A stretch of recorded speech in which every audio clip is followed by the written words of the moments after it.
अल्लाहुम्मा सल्ली अला मुहम्मदिन व आली मुहम्मद। अस्सलाम वालेकुम, welcome back to my YouTube channel. कैसे हैं आप सब? अगर आपको कढ़ाई खाने का बहुत ही ज़्यादा दिल करता है, आप शौकीन है कढ़ाई खाने के और आया दिन आप इसको खाने के लिए बाहर जाते हैं, तो आज के बाद आपकी ये मुश्किल हो जाएगी आसान, क्योंकि आज मैं आपसे शेयर करूंगी शनवारी कढ़ाई की बहुत ही मज़ेदार रेसिपी, बिल्कुल वैसे ही जिस तरह इसको बड़े बड़े रेस्टोरेंट में बनाया जाता है। तो आए जी, यहाँ पे 1 किलो सीना और रान मिक्स हैं। आपको जो भी पसंद हो, रान में बनाना चाहें या बोनलेस में बनाना चाहें, आपकी अपनी मर्ज़ी है। अब हमने इसको इस ऑयल में फ्राई करना है।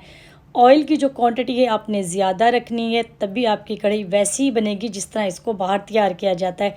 1 टीस्पून नमक शामिल करेंगे और 2 टेबल स्पून अदरक और लहसुन का पेस्ट इसमें शामिल करेंगे और 8 से 10 मिनट के लिए हाई फ्लेम पे इसकी बहुत ही अच्छी भुनाई करेंगे कि जो चिकन है उसका कलर चेंज हो जाए। रेसिपी अगर आपको ज़रा सी भी अच्छी लगे तो वीडियो को लाइक ज़रूर कीजिएगा, फैमिली दोस्तों में इसको शेयर कर दिया करें। अगर अभी तक आपने मेरे चैनल को सब्सक्राइब नहीं किया तो चैनल को भी सब्सक्राइब कर दें, साथ में बेल आइकन को प्रेस कर दें ताकि आने वाली वीडियो का नोटिफिकेशन सबसे पहले आपको मिले। ये बिल्कुल फ्री होता है और इसके बदले में आपको दूंगी बहुत ही मज़ेदार डेली की रेसिपी। 10 मिनट के बाद देखें इसका जो कलर है वो चेंज हो चुका है। अब आधा किलो टमाटर आपने लेने हैं, 2 हिस्से करें, पके हुए लाल टमाटर आपने लेने हैं। इसके ऊपर आपने अच्छे से सेट करने हैं, ढक्कन लगाए और 7 से 8 मिनट के लिए आपने इसको पकने देना है।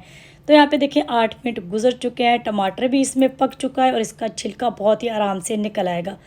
एक्स्ट्रा जो इसमें से ऑयल होगा वो आपने निकाल लेना है। जितना भी आप पसंद करते हैं, ज़रूरत हो आपको, उतना आपने कढ़ाई में रहने देना है।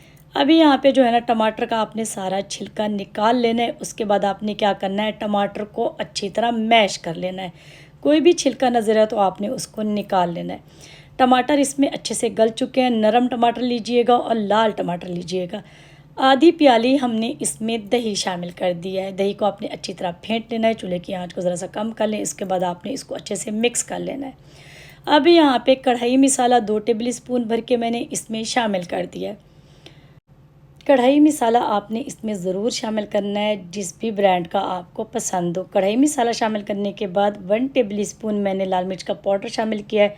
1 टेबल स्पून मैंने कुटी हुई लाल मिर्चें शामिल किए हैं। हाफ़ टी स्पून मैंने इसमें जो है ना हल्दी शामिल की है और 1 टेबल स्पून मैंने इसमें धनिया का पाउडर शामिल किया है। मिर्चें कम खाना पसंद करते हैं तो आपने क्या करना है, कुटी हुई लाल मिर्चें या लाल मिर्च का पाउडर फिर आपने 1 टीस्पून कर लेना है। सारे मसाले शामिल करने के बाद अच्छी तरह आपने इसको भूनना है कि ऑयल इसमें से ऊपर नज़र आने लगे। अभी यहाँ पे लबई में कटी हुई हरी मिर्चें हैं, अदरक है, हरा धनिया बारीक आपने काट के इसमें शामिल कर देना है और मैंने इसमें हाफ़ टी स्पून गरम मसाला और 3 से 4 टेबल स्पून इसमें मैंने क्रीम शामिल की थी आखिर में।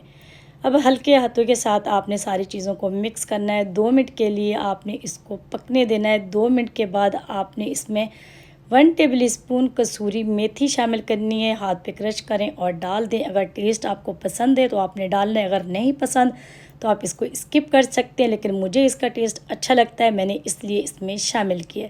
तो यहाँ पे आप इसका कलर चेक करें माशाल्लाह। अब जितनी भी आपको ग्रेवी रखनी है उसी हिसाब से आप चाहें तो आप इसमें पानी शामिल कर दें, लेकिन मुझे कढ़ाई में इतनी ही ग्रेवी चाहिए, इसलिए मैंने अब चूल्हे की आँच को बंद कर दिया है। हल्का सा इसके ऊपर धनिया डाला है और बारीक लबई में चॉप की हुई अदरक शामिल की है।